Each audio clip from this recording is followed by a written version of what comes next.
Hai, Assalamualaikum warahmatullahi wabarakatuh. Alhamdulillah jumpa kita sekali lagi dalam channel Kita Sihat. So, apa khabar anda semua? Semoga anda sihat walafiat dan dalam keadaan baik. So, ini saya nak share dengan anda bagaimana nak mengetahui tanda-tanda uh, sakit gastrik yang pernah saya alami sebelum ni. So, saya nak kongsikan dengan anda cara untuk kita tahu sebenarnya kita adalah pesakit gastrik. Okey, yang pertama adalah anda akan rasa tidak selesa bahagian perut ataupun di atas perut. Okey, bila tak selesa tu macam anda akan rasa angin berada di dalam perut anda dan menyebabkan anda akan sendawa ataupun buang angin. Ataupun lebih dikenali sebagai kentut lah. So daripada situ menyebabkan memang rasa tidak selesa dan rasa tidak senang untuk buat kerja ataupun melaksanakan aktiviti hari anda. Yang kedua ialah anda akan rasa mual, anda akan rasa macam nak muntah dan anda akan rasa satu tolakan dari perut naik ke atas, menyebabkan anda rasa sesuatu yang tidak selesa di bahagian tekak anda bila anda, terutamanya bila anda sama ada belum makan ataupun lepas makan. Okey, dia ada satu tindakan yang menyebabkan anda rasa mual lah. Maknanya sistem dalam perut kita ada masalah. Okey, yang ketiga adalah pedih hulu hati lah. Okey, sentiasa pedih hulu hati dan kerap berlaku. Okey, pedih hulu hati ni biasanya bila kita selalu tinggal sarapan waktu pagi dan ataupun kita tak makan pagi, kita terus makan tengah hari. So waktu pagi tu adalah waktu sesuai untuk kita isi perut kita dengan makanan yang sihat, tetapi kita tinggalkan. So itu menyebabkan perut kita kosong dan menghasilkan gas, dan gas tu akan mengganggu kita. Sama ada dalam bentuk angin ataupun asid, dia akan keluar dan naik ke atas, menyebabkan kita rasa pedih hulu hati. Okay. So yang keempat adalah anda akan rasa susah untuk buang najis kerana proses dalam perut tu dah mula ada masalah. Kadang-kadang ambil 2 ataupun 3 hari ataupun lebih untuk buang najis yang ada dalam perut kita. Dia akan keluar tapi dalam keadaan lambat dan menyebabkan kita rasa tidak selesa. So ini adalah punca gastrik sedang berlaku. Ini adalah kesan-kesan dia lah. So apa yang berlaku ini disebabkan oleh kekurangan air, kekurangan zat dalam perut untuk kita nak buang najis tu. So kita tak ambil berat benda ni. Okay, kita minum air tak cukup dan makanan yang kurang karbohidrat. Alright. So yang kelima adalah najis anda bila dah keluar, dia akan bertukar warna lah. Tak warna seperti yang kita biasa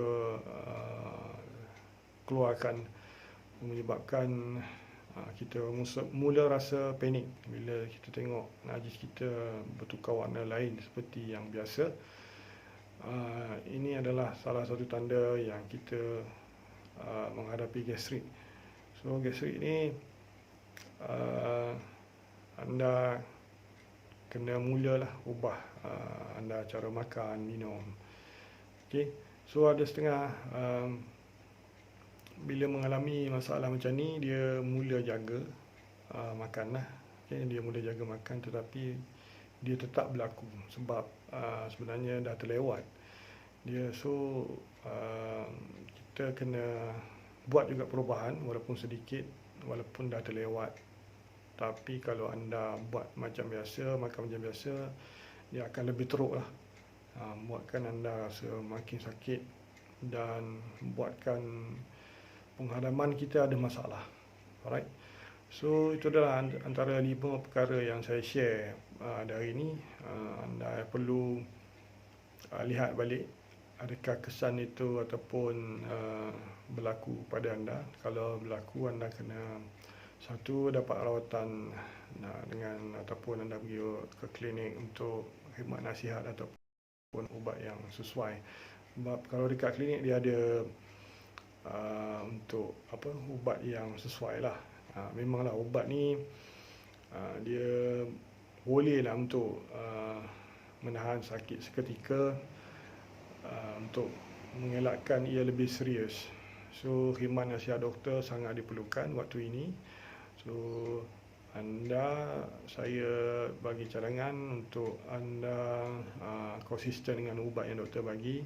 Lepas tu dah okey, anda bolehlah cari alternatif lain untuk menambahkan lagi membaiki penghadaman dalam perut kita yang berlaku sedikit masalah kerana makan dan minum kita yang tidak dijaga ataupun tidak urus dengan baik. So oleh itu, ini adalah 5 perkara yang saya share dengan anda. So anda kena semak balik, adakah ianya berlaku pada diri anda. Kalau tidak, alhamdulillah. Kalau berlaku, anda kena ambil tindakan dengan mula menjaga pemakanan anda. Alright. Jangan lagi makan benda-benda yang pedas, berminyak, bergoreng. Mula tukar cara makan dengan benda yang berebus. Contohnya ikan rebus ataupun panggang ataupun bakar. Benda-benda yang lembut lah, nasi air, bubur, sup kan. Mula tukar sekejap supaya perut tu dia berlaku masalah. So dia perlukan bantuan daripada kita dengan makan makanan yang lembut, yang mudah untuk dia proses. Okay, kalau anda terus juga degil dengan makanan yang keras, makanan biasa, simptom dia lagi teruk dan buatkan anda lagi sakit dan menyebabkan anda sukar untuk buat kerja seharian ataupun aktiviti yang seharian. Kalau anda bekerja di pejabat, dia memang mengganggu lah. Kalau anda bekerja sendiri pun tetap mengganggu. Dia akan rasa memang sungguh tidak selesa. So cara dia, anda kena ubah sedikit lah cara makan, minum, waktu makan, kena baiki balik. Alright. So simptom-simptom yang saya share tadi adalah simptom yang biasa berlaku pada orang gastrik. Okay. Kalau anda biarkan simptom tu, dia akan boleh naik, akan jadi GERD. Bila jadi GERD, dia akan lagi serius sakit dan membuatkan ganggu emosi, mengganggu keseluruhan tubuh badan kita. Dia macam sakit gigi kan. Sakit gigi dia akan satu badan akan rasa sakit. Begitulah dalam perut kita. Penyakit ni bermula dari perut. Kalau anda tak jaga makan minum, maka anda akan tahulah, akan terima masalah kesihatan yang anda tidak jangka. Okay. So jangan lagi anda makan seperti biasa, ubah cara pemakanan anda, dan simptom-simptom yang anda hadapi tu anda cuba tukar pemakanan. Dan kalau anda rasa tak tahan sakit, anda boleh jumpa doktor untuk dapat rawatan dan khidmat nasihat. Okay, peringkat awal ni insya-Allah boleh diselamatkan. Kalau dah serius, itu dia perlukan rawatan yang lanjut lah. Okay, macam saya dulu, saya pun tak tahu gastrik kan, tapi tiba-tiba ada simptom yang saya cakap tadi menyebabkan saya rasa macam tak selesa sakit. Bila saya pergi buat rawatan, doktor cakap ni gastrik dah serius. So dia bagi ubat lah dulu, and then bila dah habis ubat tu rasa okey. So saya mula cari alternatif lain lah untuk bantu support saya punya penghadaman yang lebih baik lagi. Okay, nanti the next video saya akan share bagaimana nak rawat tanpa guna ubat.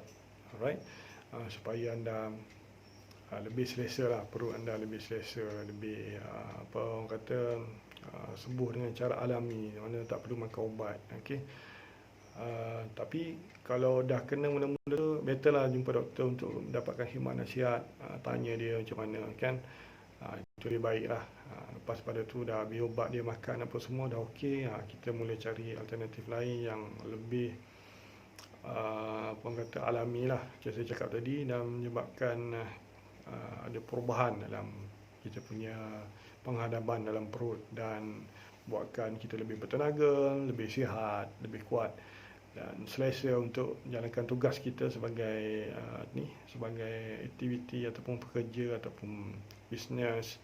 Apa saja aktiviti anda akan lebih selesa dan lebih yakin. So saya harap anda jangan bimbang, ambil nasihat ni dan jumpa doktor, and then apa doktor cakap, so anda boleh ambil ambil sebagai satu panduan dalam kehidupan anda untuk menghadapi penyakit gastrik. Lepas dah okey sedikit, anda rasa selesa, anda boleh carilah alternatif lain. So saya nak akan share nanti di next video bagaimana nak ambil alternatif lain. So anda boleh baca dekat bawah ni, dekat komen, saya ada bagi detail sikit apa yang perlu anda buat, ataupun akan share simptom-simptom yang dihadapi oleh anda penyakit gastrik, dan apa langkah-langkah yang perlu diambil. Okey. Sebelum tu anda kena share ataupun like, dan juga jangan lupa subscribe channel Kita Sihat dan tekan loceng untuk dapatkan notifikasi video-video terbaru saya. So itu sahaja dari saya. Saya doakan semoga yang menonton video ni ada masalah gastrik ataupun GERD, saya doakan semoga anda sihat walafiat. Jumpa lagi. Assalamualaikum warahmatullahi wabarakatuh.